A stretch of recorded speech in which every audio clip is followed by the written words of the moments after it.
여러분, 시험은 있잖아요. 크게 두 가지로 나누어집니다. 내신처럼 2, 3주 정도에서 해결되는 그런 이제 단기 시험이 있고요. 수능처럼 1년, 심지어 2년 이렇게 이제 걸쳐서 준비해야 하는 단기 시험이 있습니다. 근데 제가 20년간 주로 고4들을 가르치면서 발견한 게 있는데 대부분의 학생들이 이 시험의 유형의 차이를 잘 몰라요. 그래서 그냥 열심히, 특히 단기형 시험 준비하듯이 그냥 열심히 그렇게 준비를 하다가 망한다는 거죠. 왜? 둘이 성격이 다른데 그 다른 성격의 시험을, 특히 수능입니다, 몇 개월씩 잘못된 방식으로 준비를 하는 그 결과라고 하는 게 예상보다는 좋지 않게 나오는 게 현실이기도 합니다. 제가 수능 강사니까 수능을 중심으로 말씀을 드리면 이 수능 준비를 내신 공부하듯이 특히 이제 밤새 가면서 공부를 합니다. 수능이 최소 몇 개월은 걸리잖아 그렇지. 근데 몇 개월을 밤샐 수는 없지 않습니까? 이번 주에 좀 무리해서 수면 시간을 줄일 수는 있긴 하겠지만 몇 주씩 수면 시간을 줄일 수는 없어요. 그러니까 무슨 문제 발생이냐, 그냥 금방 번아웃이 오는 거지. 그리고 이제 건강 이슈가 생기는 겁니다. 이게 에너지는 에너지대로 소모하고 성적들은 성적도 안 나오고, 그러면서 이제 결국은 뭡니까? 나는 공부 안 되는 모양이다 하면서 또 금방 지친다 그랬지. 그렇게 이제 자책하고 이제 자존감 떨어지고 하면서 성적도 같이 이제 떨어지는 거죠. 그래서 제가 이 수능형 공부와 그 다음에 그렇지 않은 공부를 갖다가 상세하게 구분해 드릴 테니까 제가 알려드린 대로 공부를 하십시오. 그러면 님들 내신 인생이, 그리고 여러분들의 수능 인생이 달라질 수가 있을 겁니다. 자, 우선 보통 시험은 장기 단기로 나눕니다. 그런데 제가 이런저런 시험들을 준비를 하면서 알게 된 게 뭐냐면 시험에 단기 장기만 있는 게 아니고 초단기가 있다는 거예요. 자, 그러면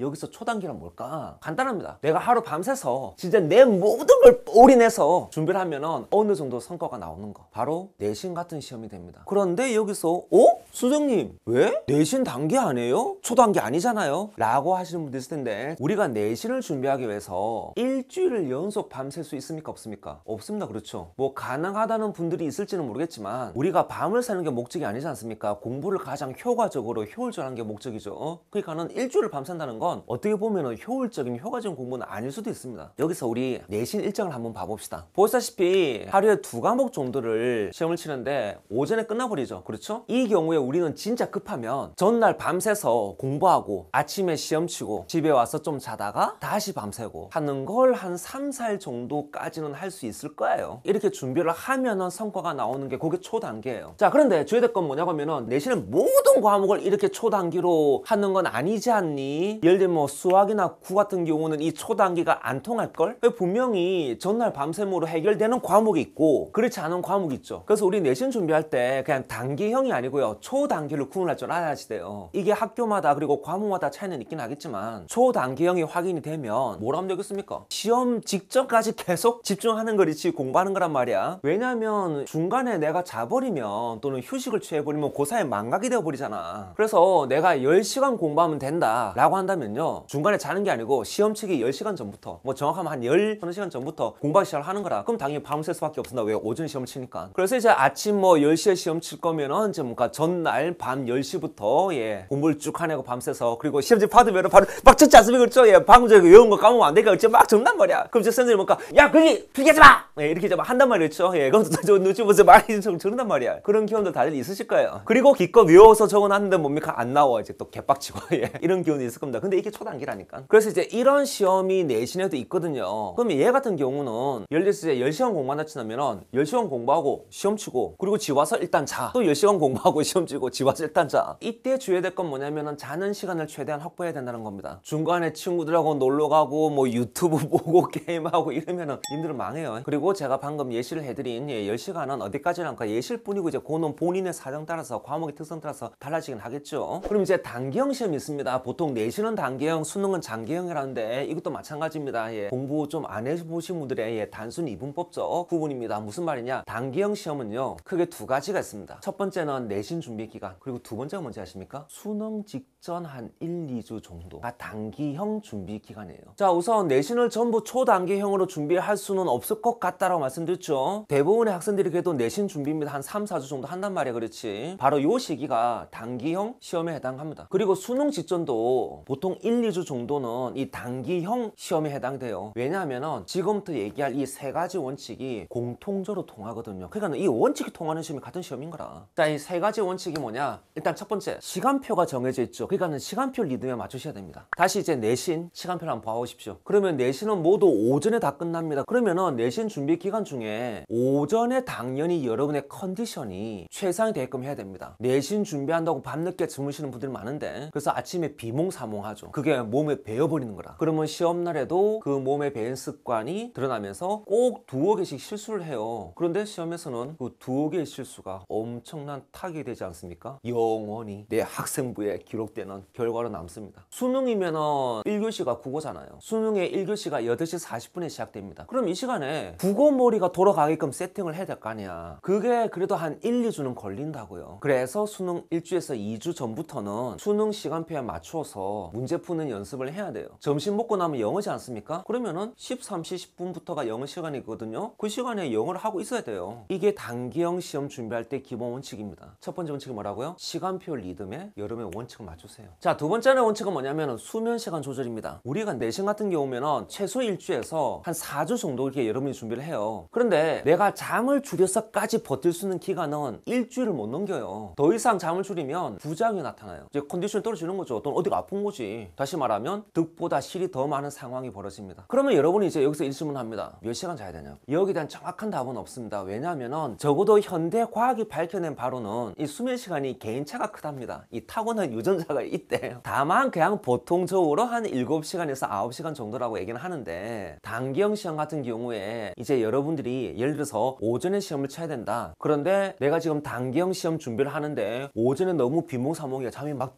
이렇게 되고 있는 중이야. 그거는 수면 시간이 부족하다는 겁니다. 너무 수면 시간이 적던가 아니면 너무 늦게 잤던가. 그래서 수능 직전 2주 정도, 그리고 내신 준비 기간이면 한 4주 정도는 오전에 정신을 차릴 수 있게끔 여러분이 수면 시간 조절을 하셔야 된다는 거예요. 무엇보다 늦게 자지 마세요. 자, 세 번째 원칙은 뭐냐면 이 단기형 시험에서는 계획이 필수적이라는 겁니다. 초단기는 계획도 필요 없어요. 그렇죠? 근데 단기형은 필요해. 근데 다만 50% 정도만 해. 요게 장기형과의 차이점이야. 장기형은 계획이 필요한데 단기형은 계획이 필요한데 50% 정도만. 요게 대원칙인데요. 이게 무슨 말일까? 자, 일단 준비 기간이 일주일 이상 넘어가면은 그냥 기본적으로 어느 정도 계획이 필요해요. 물론 4주짜리라고 해가지고 막 처음부터 4주짜리가 막 이렇게 뭐 월화수목금토일 뭐 해서 1주, 2주, 3주, 4주 이렇게 쫙쫙쫙 기계처럼 나와지는 건 아니겠지만 적어도 오늘, 내일, 뭐 그 다음 날은 뭐 요 정도 선은 확인할 수 있다는 겁니다. 그래서 일주일 정도 혹은 0.5주 정도의 단위로 계획을 세우고 실행하고 수정 반성하고 하는 작업들을 해 나가셔야 한다는 겁니다. 자, 그런데 뭐가 문제냐? 계획을 완벽하게 진짜 온 영혼을 다 이 계획에 쏟아붓는 분들이 있는데 정신 차리세요. 계획이 수단이지 목적이 아니야, 얘들아. 그래서 계획은 틀이나 방향 정도만 세우시면 돼요. 단기형 시험에서 중요한 것은 내가 계획을 세우고 나서 이걸 못했을 때 플랜 B가 있어야지 돼. 이게 잘 됐을 때가 아니고 잘못되었을 때 어떡할 거냐. 요게 중요해요. 그래서 계획을 세웠어. 근데 제대로 시전 못했어. 그 다음이 중요한 거라. 문제는 이 단기형 시험이 장기형 시험보다 내가 실행 못한 계획을 보충할 수 있는 기회가 많지 않다는 겁니다. 그래서 제가 무슨 얘기를 하냐고 하면은 계획을 세웠는데 실패했을 때 보충할 여유가 거의 없으니 계획을 엄청 빡빡하게 세우지 말라고. 그래서 저는 한 50%만 세워라. 대신에 그 50%는 진짜 실천해야 된다. 다시 말하면 여러분이 그래도 이건 할 수 있다. 딱 그것만 세우세요. 이제 남은 건 장기형 시험입니다. 준비하는데 최소 뭐 4주, 5주, 6주 이상 몇 개월 또는 뭐 연 단위가 필요한 이런 이제 시험이 되겠죠. 일단 저는 수능 강사니까 수능에 대해서 말씀드려볼게요. 일단 여러분들 수학여행 가보셨을 겁니다. 그렇죠? 그러면 수학여행을 가기 위한 준비라는 걸 하지 않습니까? 자, 여기서 저의 질문입니다. 아니 수학여행 뭐 며칠 안 가는데 뭘 준비했겠는데 그걸 왜 준비합니까? 그러면 답은 정해지지 않습니까? 수학여행을 제대로 즐기기 위해서. 무슨 말이냐? 밤에 파티해야 될 거 아니야. 선생님들 몰래 그렇지. 그래서 그거 준비하잖아. 바로 이거예요. 제대로 하기 위해서. 그런데 이 제대로가 말처럼 쉽지는 않습니다. 누구나 쌤 제대로 공부하면 만점 나와요?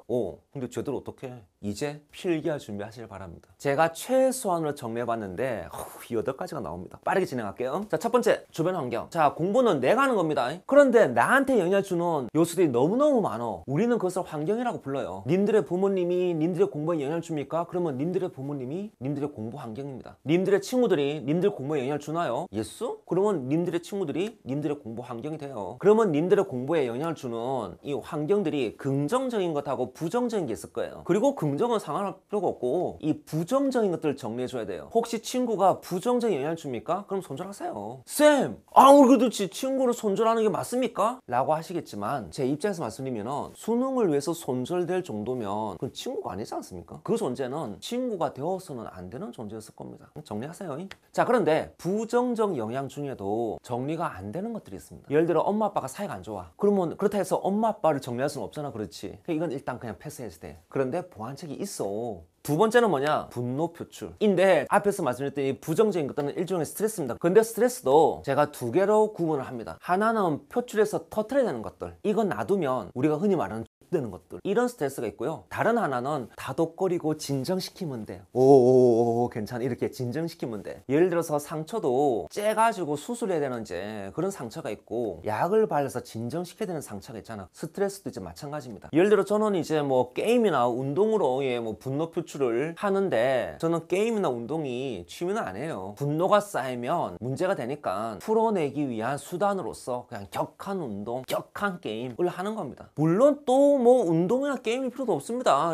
여러분이 봐야 할 명작 중에 명작 중에 하나가 짱구는 못 말려인데 여기서 유리라는 친구가 있어요. 이 친구는 애착 인형이 있는데 토끼 인형, 그 토끼 인형을 샌드백처럼 이용을 해요. 보이시죠? 이런 것도 하나의 방법이에요. 비계 있으면은 딱 이제 뒤집어 쓰고는 우와 뭐 가져가면 해보는 거지. 스트레스의 두 번째 유형은 뭐냐? 위로, 위안, 힐링이라고 제가 표현을 하는데 진정시키는 걸로 충분한 것들이 있다는 겁니다. 뭐 애착 인형일 수도 있고 뭐 아니면 치유되고 힐링될 수 있는 것들. 저 같은 경우는 이제 학창 시절입니다. 양산이라는 읍면 지역에 살면서 집에 들어갈 때 보면 이제 이 어쨌든 시골이잖아. 그렇지, 하늘이 엄청 맑어. 그럼 저 같은 경우는 이제 이 하늘의 별자리, 제가 뭐 별자리 보는 취미는 없습니다. 근데 이제 뭐 큰 거 있잖아. 그냥 큼직큼직한 뭐 오리온 자리 이런 거, 또는 뭐 북극성, 뭐 북두칠성 이런 거, 그거 보면서 이제 위안을 얻는 거죠. 그런 게 이제 스트레스 관리가 되는 겁니다. 그리고 이거는 제가 저기 수험생 커뮤니티에서 봤는데 이 친구 같은 경우는 자기한테 편지를 쓴대. 한 10년 후에 자기가 이제 지금의 자기한테 이제 편지 쓰는 것처럼 이렇게 그렇게 쓴다고 하더라고요. 졸라야 오늘 학교에서 졸라 씁쓸한 일이 있었지 않았냐. 그런데 그거 다 오해다. 너무 이렇게 슬퍼하지 마라. 너무 개빡치지 하지 마라. 너한테도 아무 일 안 생겼고, 그리고 오해한 선생님도 곧 잊어버릴 거다. 그래 너도 잊어라. 그러니까 이런 식으로 이제 그 자기한테 편지를 썼다고 하더라고. 저는 이 방법이 누구에나 통하는 방법이다라고 생각하지는 않습니다. 그런데 어쨌든 간에 이 친구는 그런 식으로 자기 스트레스를 관리를 하잖아. 그 다음에 네 번째는 공부 계획입니다. 자, 앞에서 단기형 계획을 세워라. 다만 50% 정도 해라 라고 말씀드렸죠. 이제는 수준을 높여서 한 70% 정도는 하시길 바랍니다. 장기형 시험은 그렇습니다. 내가 이 계획을 실행하지 못했을 때 보완할 수 있는 기회들이 중간중간에 종종 생기게 되어져 있어. 방학도 있고 연휴나 공휴일도 있고 또는 돌발적인 어떤 빈 공간들이 생겨납니다. 그래서 한 70% 정도 계획을 세우고 못했던 것들을 잘 체크해두었다가 이렇게 이제 중간중간에 기회가 생길 때 그거 하면 돼. 그리고 이 계획을 세우는 것은 다음에 나오는 이 두 가지도 엄청 도움이 됩니다. 그게 뭐냐면 하나는 공부 시간 확보고 다른 하나는 공부 루틴입니다. 자, 우선 공부 시간 확보에 대한 얘기를 먼저 할게요. 요게 이제 5번째 내용인데 제가 상담할 때 물어보는 질문이 있습니다. 주당 평균 생윤에 투자한 시간이 평균 몇 시간이니? 또는 투자 가능한 시간은 몇 시간이 나오니? 이 질문을 하면 놀랍게도 절반에서 학생들이 몰라요. 감을 못 잡아요. 자기도 모르겠대. 아니 네 공부는 네 인생인데 네가 모르면 누가 알아? 그게 이제 앞에서 얘기했죠. 그저 열심히 막 공부하는 거라. 그걸로 열심히 막 공부를 1년 동안 하겠다고? 자, 정확하게 몇 분 공부하느냐 이런 얘기 안 해요. 앞서 계획을 세우시면 그것도 한 70% 수준급으로 세우시면요, 여러분의 확보되는 공부 시간이 나와요. 어느 정도는. 자, 님이 구호를 못합니다 라고 합시다. 그렇다 해가지고 주당 200시간 4시간 국어 공부할 수 있습니까? 절대로 못합니다. 왜? 한 주에 총 시간이 168시간이야 얘들아. 하루 24시간 7을 하면 168시간 나온다고. 그러니까 주당 200시간이 안 나와. 근데 내가 지금 주당 200시간 얘기를 하니까 뭡니까? 주당 200시간 안 되는데요? 라고 얘기할 수 있는 분이 절반도 안 돼요. 여러분은 한 주에 몇 시간 하고 되는지도 모르잖아 지금. 그러면 마찬가지 168시간 중에 뭐니 학원도 다녀야지 돼 그렇지, 뭐 밥도 먹어야지 돼 그렇지, 뭐 친구도 만나야지 돼 그렇지, 뭐 이것저것 저것저것 빼고 나면은 남는 시간이 어느 정도 나올 거 아니야. 계획이 있어야지 체크될 거 아니야 그게.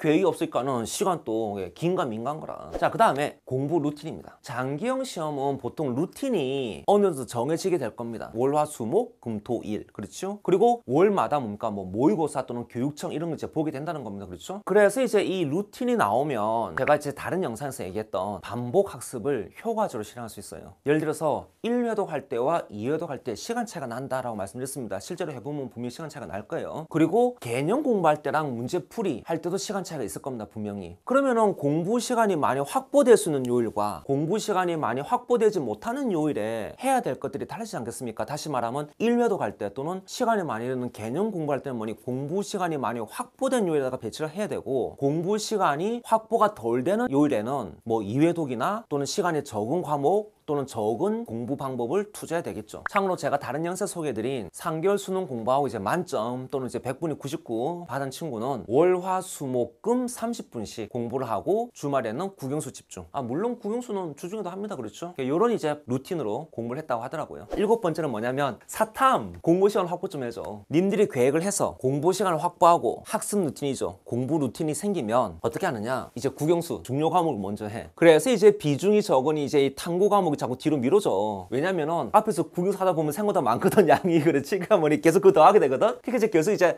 탐구가 밀리는 거야. 게다가 하원까지 다니면 뭡니까? 국어 숙제 엄청 내줍니다. 수학 숙제 엄청 내줍니다. 그렇죠? 그거 한다고 허덕허덕 떼죠? 그럼 이제 사탐 못하는 거라. 특히 생윤. 그래서 제가 간곡하게 제안하는 건 일단 비중이 적은 과목부터 먼저 공부를 하시라는 거예요. 그래서 얘네 먼저 처리하고 그 다음에 중요 과목 해. 만약에 비중이 적은 과목을 하는 것도 부담스럽다라고 하면요, 아예 손 놓지는 말고 비중이 적은 과목을 하되 뭐니 한 50% 정도만 하고 다음으로 넘어가. 그러면 어쨌든 간에 뭡니까? 여러분이 비중이 적은 과목도 뭐니 골고루 하게 되는 거라. 어쨌든 간에 중요 과목은 여러분이 놓쳐도 주변에서 막 압박이 들어오잖아. 그렇지? 그거는 꾸역꾸역 하게 돼. 진짜 잠을 못 자서라도 국어 숙제하고 수학 숙제합니다. 근데 잠을 못 자서라도 생일 숙제는 안 해요. 그래서 뭐니 보충할 기회가 있는 중요 과목을 좀 뒤로 미뤄도 괜찮다고. 그리고 이제 뭡니까? 여러분이 중요 과목도 먼저 하고 중요하지 않은 과목에서 생윤을 자꾸 미루면 뭡니까? 쌓이거든? 그게 또 쌓이고 나면 좀 죄책감 느껴지거든? 그러니까 뭐하니? 하루 몰아가지고 뭐 생윤 한 10시간 하는 거지. 그리고 뭐니? 어우 뿌듯해 하고 머리만 뿌듯한 거라. 네 머리는 10시간 한 만큼 효과가 1도 없는데. 그래서 뭐니? 시간 낭비, 인생 낭비, 성적 낭비를 하는 거예요. 성적 낭비하기 싫으면 이 영상도 꼭 보시길 바랍니다. 자, 이제 마지막까지 왔습니다. 마지막 주제는 수면과 체력입니다. 이 두 항목은 별도의 항목일 수도 있지만 동전의 양면과 같아서 제가 같이 말씀드립니다. 일단 수면 시간 앞서 얘기했지만 개인차가 있다. 그거는 과학적 사실이다. 게다가 최근의 과학은 올빼미형 인간과 아침형 인간이 유전적으로 정해져 있대. 하지만 올빼미형 인간에게는 안타깝지만 우리의 시험은 오전부터 시작이 되는 걸로 정해져 있지 않습니까? 그러니 어쩔 수 없습니다. 수면 루틴은 아침형에 맞출 수밖에 없습니다. 당연히 뭐 새벽 2시, 3시까지 깨어있다면 뭐 님들은 공부한다고 공부해서 그렇다고 하겠지만 그게 결코 장기형 시험에 좋지는 않습니다. 왜냐하면은 다음날 오전 수업 또는 오전에 할 내용들 졸리면서 꾸벅꾸벅 졸면서 다 날려버리잖아. 그게 몇 개월 이상 누적되면 엄청난 양이 될걸요? 그러면은 적정한 수면 시간은 어느 정도 되느냐? 판단 기준 딱 하나입니다. 오전에 안 졸려야지 돼. 이 기준을 맞추세요. 선생님 그러면 너무 많이 자야 됩니다. 그러면은 중간중간에 쪽잠을 자. 점심시간에 잘 수 있어. 그럼 자. 딴 거 하지 말고. 수면이 많다는 것은 이 체력이 부족해서 그럴 수도 있어요. 그래서 최소한 2-3개월 이상 공부를 하는 상황이면은 이 체력 관리가 필수적인데 어쩔 수 없이 그 체력을 보강할 수 있는 이제 보강용 음식이나 약 같은 거 그리고 운동 같은 게 필요합니다. 매일 운동할 필요는 없지만 일주일에 한 2-3번씩은 일부러라도 더 걷고 더 뛰는 작업을 해보시길 바랍니다. 그리고 만약에 잠이 모자란다면 토요일이나 일요일 아니면 공휴일 같은 경우에 한정해서 늦잠 잔다? 이런 거 다 하나의 방법입니다. 그러니까 그런 건 이제 여러분이 융 융통성 있게 사용할 수 있는 게 그게 이제 장기형 시험의 장점 중에 하나죠. 자, 시험입니다. 내신이 단기형이라고는 하지만 내신 과목들 중에는 초단기형, 다시 말하면 전날 밤새는 거 해결되는 그런 것도 있다. 그리고 내신은 전체적으로 보자면 단기형에, 수능은 전체적으로 보면 장기형에 속하긴 한다. 하지만 수능도 한 1, 2주 정도는 내신형, 단기형처럼 준비를 해서 시간표에 맞게끔 내 정신을 맞춰야 되는 시기가 있다. 그걸 명심하시고 내신은 내신답게, 수능은 수능답게 준비해 주시기를 바라겠습니다. 지금까지 김준호였습니다. 다들 열공실공 대박 납시다.